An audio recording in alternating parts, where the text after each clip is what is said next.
good afternoon sa inyong lahat yan. Kasalukuyan ako po ngayon sa ating hagdanan. 11:41 na ng katanghalian. So yun, kasalukuyan, magpapakain tayo ng mga super flying bee natin mga abel yan. Ayan. Ayan yung mga super flying bee natin mga abel. Ayan. Papakain tayo ngayon dito. Tapos na silang rumonda. Ayan. Ayan, nagpapakain tayo. So ngayon mga abel, may papakita ko sa inyong ibon. Dumating na yung ating yun yung sinasabi ko sa inyo na pag hindi na mari si Jansen si Peter Maselan sa kanyang asawang si Peter B, ang gagawin ko, siya yung ipaparis ko doon sa dumating nating ibon. So nagdagdag tayo ng isang bloodline. Bali siya, old line siya mga abel, old line siya. Bale anak siya, paano ba? Bale apo siya ng imported na NL. So ngayon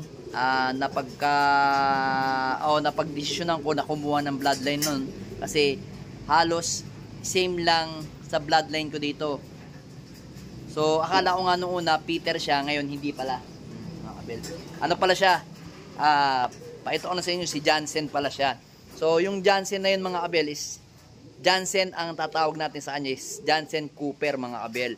So yung Cooper na yun is kung hindi ako nagkakamali 2009 ang ibon na yun. Then pinross niya sa Jansen Hopkins. Yan, Jansen Hopkins yun. Jansen Hopkins, tapos kinross sa Cooper. Yan. So ngayon etong anak ng nakuha nating ibon is siya, ang nanay niya alam ko inbreed na Jansen, tapos yung Cooper is may pasok din daw na Jansen yun. So ngayon parang related din sila sa isa't isa. So hindi ko alam kung paano breed nun inbreed na Jansen, tapos yung isa Jansen na may pasok na Cooper. So nung pinasok siya, same na may pasok na iisang Jansen. So hindi ko alam kung ilang percent. So comment na lang kayo sa baba mga abel kung ilang percent ng Jansen ngayon ang pumasok doon sa ibon natin na kinuha natin sa kaibigan natin. Inbreed Jansen na may pasok na Cooper, tapos Jansen cross Cooper. So yun, hindi ko alam kung ilang percentage yun. Kaya kayo na lang mga abel ang bahalang mag plus kung ilang percentage ba ang Jansen nun. So ngayon, eto, huwag na natin patagalin. Kukunin na natin, pero gagawin natin, kuha tayo ng hawakan lalagyan na ng ating camera kasi wala tayong tagahawak. So ngayon, iharap natin. Saan ba mas maganda? Hindi natin masyadong kasi maliwanag masyado eh. Hanap lang tayo ng dito na lang sa ilalim mga abel siguro. Muna tayo. Yan, sa ilalim na lang tayo kasi ang tawag dito, masyadong maliwanag. So dito na lang natin ilalagay. Tapos kukuhanin ko yung ibon natin si Jansen Cooper. So mga abel yan. Saglit lang So ito na mga abel, aray ko. Yun nga lang, sobrang ilap ng ibon mga abel. Super ilap. Mukhang hindi talaga nahahawakan yung ibon. Ayan, lalagas Ayan mga abel, ito na.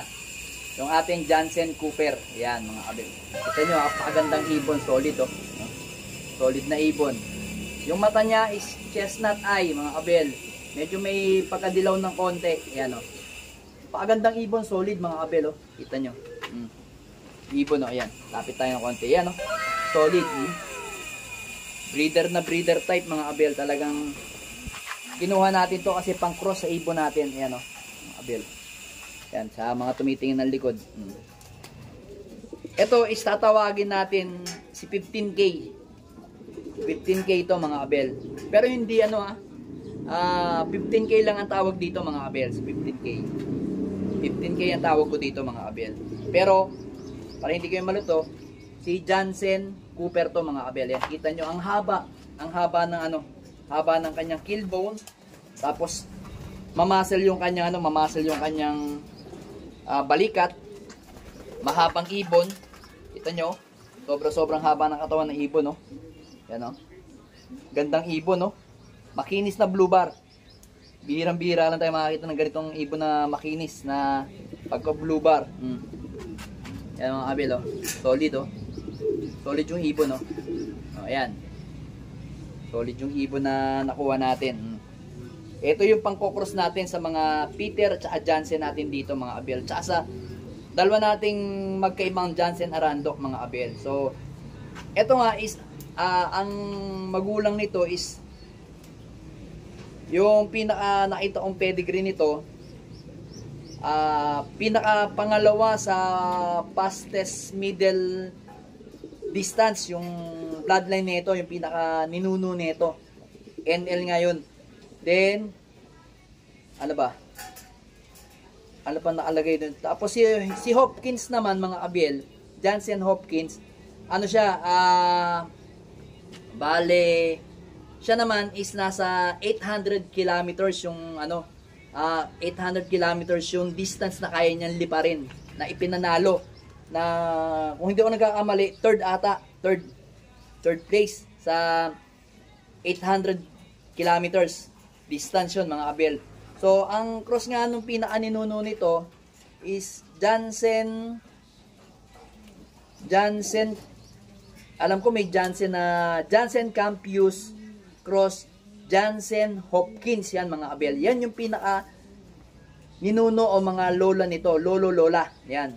So ito, may Jansen Campus Hopkins cross na sa sa Cooper, yan mga abel. Kaya para hindi na lang tayo malito, tatawagin na lang natin siya si 15K. So kung hindi niyo naitatanong, mga abel, itong ibon na to, kaya tinawag na 15K, inilaban to sa BBC. Nakakuha to ng 15K. Kaso nga lang, nung tugigaraw, hindi na naikarga kasi nalaglag yung dalawa niyang bagwis sa 8 and 9 sabay daw, kabilaan. So, kaya hindi siya maikaarga ng tugigaraw. So, tugigaraw, naikarga siya nabulol pa. Sa tugigaraw pala, naikarga siya, pero sa Apari at Santa Ana, hindi pala siya naikarga. Kasi nga, nalaglag na yung bagwis niya, mga abel. Kagaya nito, mga abel, kita nyo. Yung 10 primary niya at saka 9 primary pabagsak na. So, titingnan nga natin kung saan natin to may paparis, mga abel.